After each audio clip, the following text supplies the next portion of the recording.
well, students, today we are going to talk about what are stop losses and how do you use them.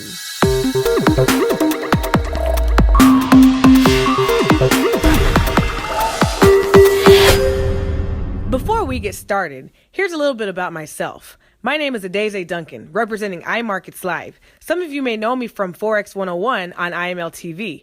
Also, I was an educator for 10 years, and now I'm here educating you on the facts and methods of Forex. In order to get started on this journey, you need to remember one thing and one thing only.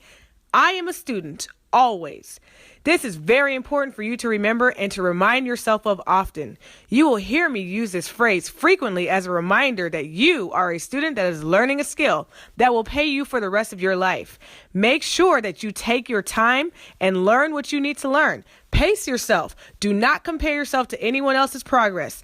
Always keep a winning mind frame and you will do very well in this industry. Upon finishing this video, you should have a very good understanding of the following questions. Read through them quietly to yourself.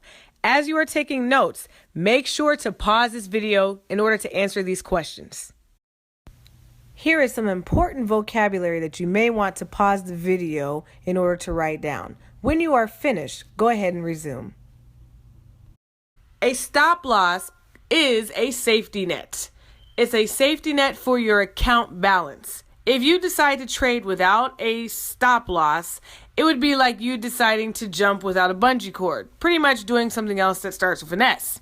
Okay? So you absolutely need a stop loss. Too many people say, oh, well, I don't need a stop loss. I got a little strategy. You see, whenever I use those stop losses, they just keep getting hit. Well, that's actually a good thing. Maybe you didn't realize that. I mean, and if your stop loss keeps getting hit, then perhaps you're doing something wrong and you need to change things.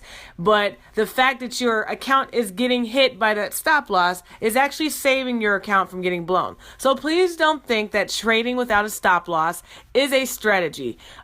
It's also called something else that starts with an S. Stupid. I'm sorry. Anyhow, so what I'm saying to you guys is make sure you use your stop loss. Trading without one is not trading good or trading smart. It is gambling, pretty much. In fact, why would you give up your power? This is the one thing you get to control in the entire market. There's nothing else you can control. Your stop loss gives you the opportunity to control how much money you are willing to lose. Without it, what you're saying is, hey, market, you know what?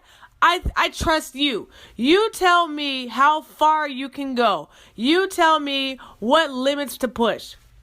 Someone actually said this best. It's like pretty much trusting your house. Having a thief guard your house is like trading without a stop loss. So absolutely trade with a stop loss. So I kind of already talked about this already. Why should you use a stop loss? If a trade goes the wrong direction, your stop loss will stop the order after a certain price limit has been reached.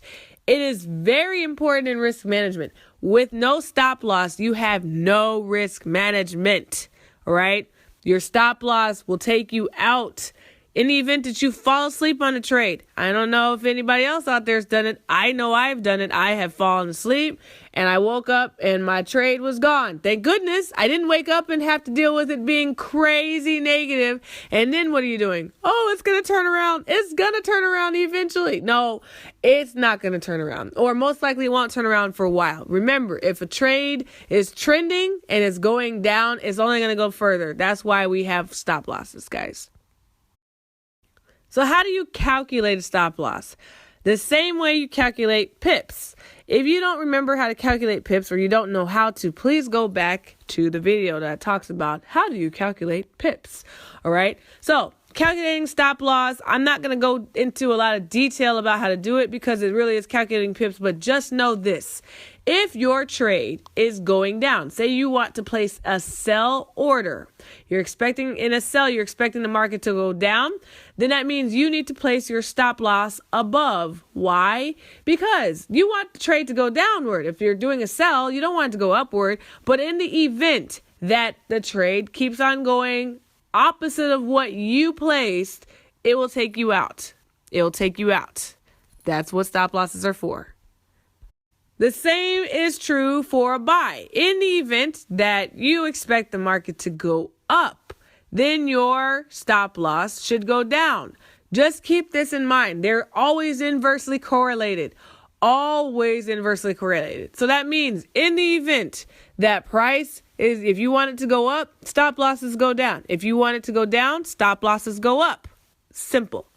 In this right here, to calculate your stop loss, and look, after going through and understanding how many pips is necessary, down the line, we'll talk to you more about risk management. You'll have a better understanding of risk management, because that's actually the most important part of trading, is having a really good risk management plan.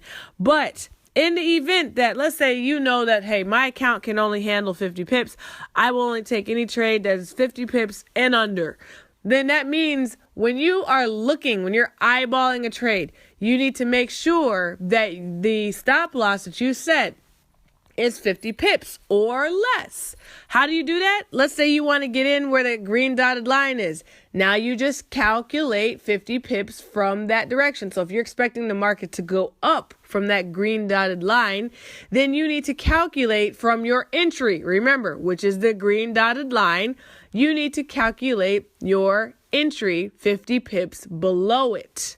Okay, so let's say you got in at 100.00. That's really easy.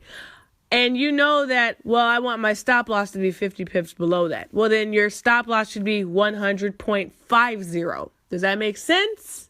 Okay. Why? Remember, in this situation, this was going to be a buy, so your stop loss should be below. So on a sell, guys, it's going to be very similar to what you saw in the buy. Remember, in a sell, you're expecting price to go down. So that means your stop loss should go above. So let's say that green dotted line was at 104.50. All right. Let's pretend it was at 104.50. Ignore all those numbers on the side. Let's just pretend. Are you getting me? Pretend the green line you entered on 104.50. Let's say you wanted to have a 50 pip risk. That means your stop loss should be set to 105.00. Why? Because we just added to our entry. Why did we add to our entry? Because remember, it has to be above our entry. So that's why we were adding. Does that make sense? If it doesn't, replay that part. Okay? By now, you should have a good understanding of the following questions. Read them quietly to yourself, and when you are finished, go on to the next video in this series. Thank you so much. My name is Adeze Duncan, and remember, I am a student always.